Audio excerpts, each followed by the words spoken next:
So, could the Houston Rockets be trading the number 4 overall pick?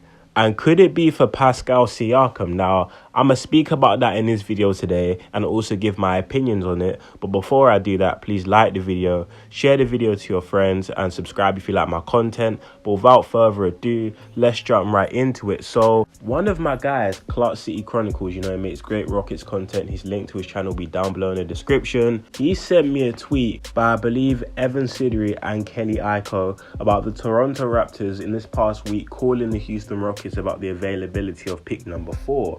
Now, this could mean two things. First of all, these guys aren't solidified sources like Woj Shams, so take with a grain of salt. By the end of the day, there could be some truth to this, and if there is, this is a very good sign in the right direction for the Houston Rockets. Now, why do I say this?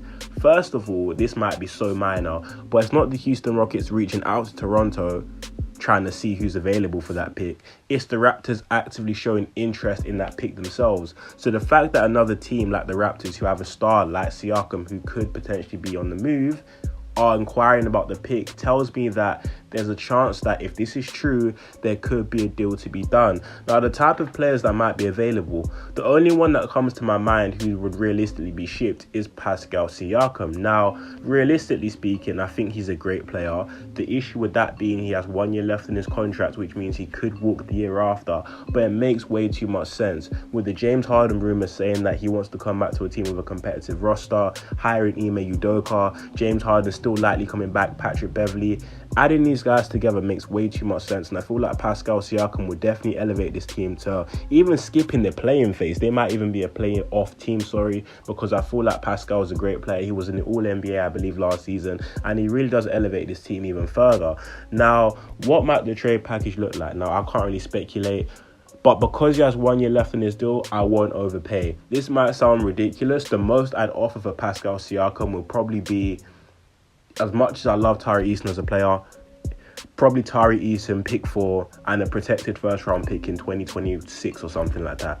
I don't think he's worth any more than that, especially with the amount of years he has left in his deal. And I really wouldn't even want to deal Tari Eason because I think he's such a nice player who could develop into a great defensive two-way guy under Ime Udoka, which he already is, to be fair, but even better than he is now, if you get what I'm trying to say. But point being is that I don't think Pascal's worth Jalen Green or Kevin Porter Jr. or anyone like that, because realistically, 1 year left on his deal, he could walk, so you really got to weigh up the pros and cons. But look at the Kawhi Leonard trade. They traded a franchise for life for DeMar DeRozan for 1 year of Kawhi.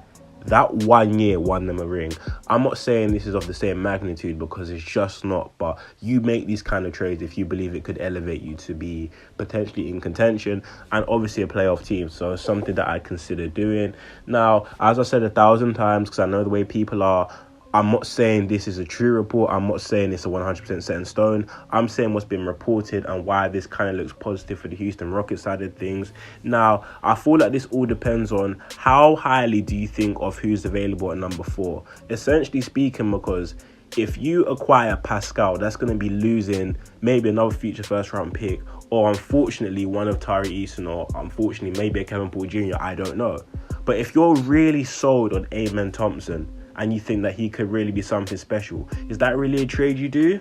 I don't know. And is it for Pascal? I don't know. I think Pascal Siakam's a great player, don't get me wrong, but at the same time, it's the number 4 pick. There might be other teams who will be willing to give you maybe a player slightly worse, but that means you'd have to give up less, and they may be under contract for more years, giving you more security. But there's a lot of things which the Rockets are going to have to weigh up and consider. But as a whole, like I said before, this is the Raptors allegedly reaching out to Houston, speaking about the availability of the pick, which shows that a lot of teams might have interest in this pick and do have interest in this pick. It's a matter of what they can offer and whether that entices Rafael Stone to pull the plug on trading the pick. But as a whole, Pascal will be a great addition. Like, we know what he can do. He's a good defender.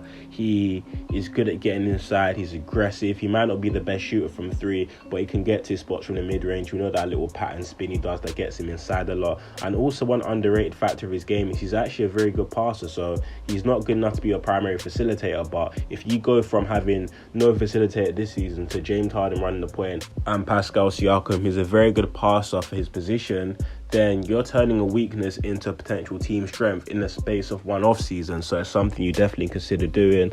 But as a whole, Rockets fans, I feel like this is something that should be looked out for, you know. In the coming days and few more weeks, coming up close to the draft, we're going to hear a lot more rumblings of teams really having a set in stone decision. Okay, are we going to rebuild or retool the roster? And that's when the offers might start coming in for this pick that might entice Rafael Stone to move the pick, or maybe none of them really move the needle enough. And for all I know, maybe the Raptors aren't even offering someone like Pascal. Maybe it's an OG that they're talking about. I don't know. But me personally, if it's the number 4 pick, the only person I'm looking at on that roster is Pascal. I don't want no one else, because it's, at the end of the day, it's a top 4 pick.